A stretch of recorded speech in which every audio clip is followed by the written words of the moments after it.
What's up, guys? Welcome back to our Never Give Up podcast. And again, today we have our host and my partner, George. And George and I have been working together for about 2 years and grinding. And we got another competition coming up. George just did recently a Spartan race. A Spartan race. Did it kick your ass, bro? Oh, it kicked my ass completely. It was an eye opener. I recommend everyone to do a race that you can't do it and go take a completion. That shit kicked my ass, Roby.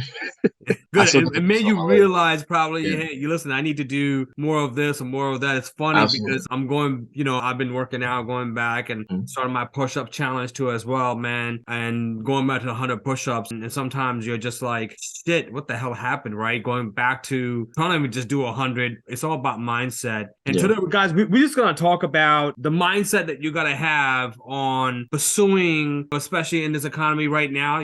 Things are getting a little bit harder to do a sale or get the next sales or prospects. Keep pushing through. He talked about him just finding out like, hey, the Spartan race just kicked his ass. Like he got to push a little bit more and make his body more stronger, faster, better, brother. Stronger, faster. There you go. Right. And for me, man, it's at 45 plus, right? 46. Shit, I gotta say 46 now.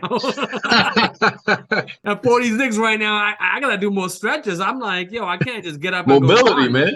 I gotta do 15 minutes of stretch in the beginning and 15 minutes after workout. Before I used to go just run, and it's crazy because I've been, again, it's that fucking age, but you gotta do what you gotta do, guys. So here's what you have to do today, and what we found out, and especially from my experiences, when you're making a call, when you're doing the prospecting, when you gotta get that never give up mindset, and then most importantly, leaving a legacy, right? And we talked about that, and we talked about what leads to that too as well, because you might be working on something that you're gonna master right now. You might be doing a full-time job, doing something part-time, which might be some of the people we talked about, mostly real estate, because it's the easiest barrier to get in. But the challenges that we have faced over and over again, a lot of the people give up on making 1 or 2 phone calls, right? Yeah. I want you to give the stats right now, what we found out, exactly what the stats are on, and we're going to go into real estate stats, right? So you guys can understand. And I'm pretty sure it's similar to majority of... Most likely is. To jump right in there, let's say you make a call. Only 48% of salespeople, right? 48% of salespeople never follow up with a prospect. You get a call, you get them to answer, or you don't answer. Half the people will never call them back again, right? 25% of people make a second contact and stopped. So out of those people, 25 go, right? They make a second contact and then they just never call again. Yep. And 12% make 3 contacts and stop, right? Only 10% of salespeople make more than 3 calls, 3 contacts, and 3 conversations possibly with any prospect they have. So 90% of people basically give up before they even start the race, if you really want to think about it. And I think it goes across the board, right? I mean, it goes across the board for whatever you want to do, right? Whatever you want to try to accomplish. Are you showing up to the gym? Are you showing up to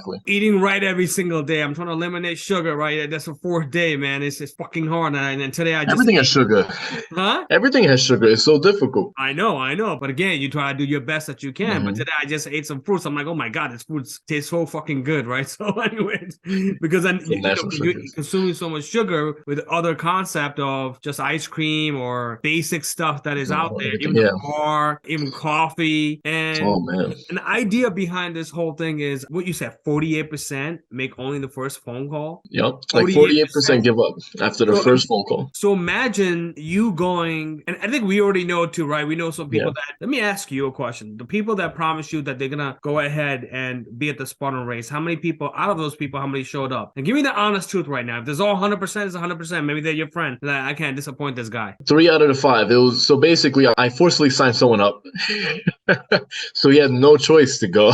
I drove him. Well, my other friend, he signed up afterwards. The other 2 people said, we'll think about it, sure, maybe. And then they never came through. And so, I mean, they were my friends. So that's why those 3 people came. I made sure I drove them, except for one of them. And that's the reason why they actually showed up. But I'm going to give you an idea. The race took me 7 hours, right? 452 people, something like that, showed up. I completed number 300. That was at the end. It took me the whole race. So about like a third of the people dropped out. Really? A third of the people dropped out. Yep. That's some good stats, man. So when you're in your journey of never giving up and building a legacy and building whatever you're building, guys, you have to understand your competition is going to go ahead and drop out. 48% is going to drop out, guys. This is not something that we made up. This is the stats that we got. Then you got 25 people give up after the 3rd time. So imagine trying to call. I always say to everyone, listen, I'm not the most smartest. I don't know how to read and write. Like, dude, I got C-. I barely made freaking college I barely passed Me college too. and high school. Let's just be honest right here. And then the only thing that I had more than anyone else out there was consistency, always showing up. And guess what? I'm just going to outwork you. So if I have to call somebody 10 times, I'm going to call that person 15 times. So give us more stats. So out of that 10%, right, that make more than one contact, well, make more than three contacts, yeah, 2%, right, of sales were made in the first contact. 3% of sales were made in the second contact, so second call, right? 5% was made in the third contact. 10% of the sales are made in the fourth contact and more. Mind you, a majority, about like 80% of people or 90% of people stop contacting before the fourth time. So 10% of sales are made in the fourth contact, and 80%, majority of all the sales is made between the fifth and 12th call, contact, message, however you prospect, is made within the fifth and 12th call. So if you want to be a 1%er in real estate in sales, let's say for instance, make the 5 to 12 calls. Simple as that. Your competition drops out for you. Yeah. I mean, not in 5, like keep going at it. Yeah. Because again, think about the other person on the back end, right? Like, yo, this guy's really persistent. I gotta talk to this guy. Who is this person? And then make it fun. Like, stop sitting around and be like, oh, hello, can I make a phone call? Do you still want to purchase? Do you still want to, hey, what's going on? I mean, today was like somebody picked up. They call me, is this doctor something? I'm like, well, I'm not the actual doctor. I'm the real estate doctor. I just wanted to connect with you and see if you're still purchasing. And she kind of laughed and, chuckled. She enjoyed it. Again, it's an enjoyment of what you're doing right now. So even with the stats, if you just stay in the game, and even if you pick up the phone right now on a consistent base, more than, what you said, 5 or 6 times, you're beating more than 90% of the salespeople that is out there. If you got nothing, you got no arsenal, you got nothing around you, and then you don't know the script, and all you do is make a phone call and say, hey, are you still thinking about buying? Are you still thinking about moving, or whatever you're selling out there? Like in anything, like if you just, like we just talking about, persevere and keep going through the calls or whatever your business is, I'm pretty sure the stats are similar, like we talked about. I bet there's not like that much deviation. You're gonna get the business because you show the persistence. They want to talk to you because like this guy, this girl is really on top of their stuff, and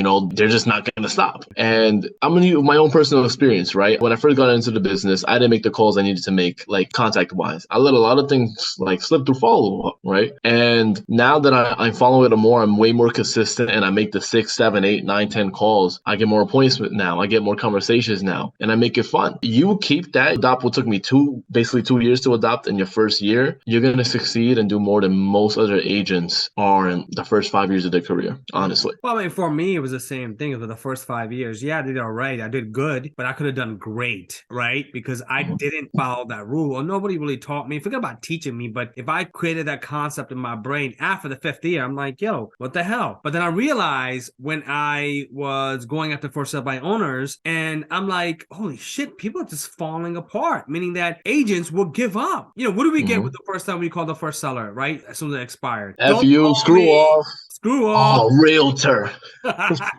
Why? Because everybody and their mother is giving a call, right? But when you pick up a strategy where, hey, listen, okay, fine, I'm going to give you 3 weeks, right? I might want to go after the person who just expired. I might want to be the first person, and that's going to be like 7:30 in the morning, or the later individual at 5 or 6 to follow up with them. You might get lucky, right? There's a small percentage that you might get lucky with. But majority of the people who hasn't went with a realtor, who hasn't really with an agent to work with them, or any kind of salesperson, listen, they still have the buying power behind them, right? They still have the buying mindset or selling mindset. The question is who they're going to speak to get that information. So in reality, if you do give them a call and you're being persistent and you are leaving voicemails, or you're leaving emails, or you're calling them and they see your number, like, who is this individual? Like, naturally, I think majority of the people will pick up. I pick up somebody who called me 6 times, like, who the hell is this person? Exactly. You would want to work with them because they're showing to you like, wow, this is someone I would like to work with. Yeah. Like, who would you want to work with? Someone who calls you one time and then maybe 3 weeks later gives you a text message, or like every other day they're just on top of the messages, calls, giving you value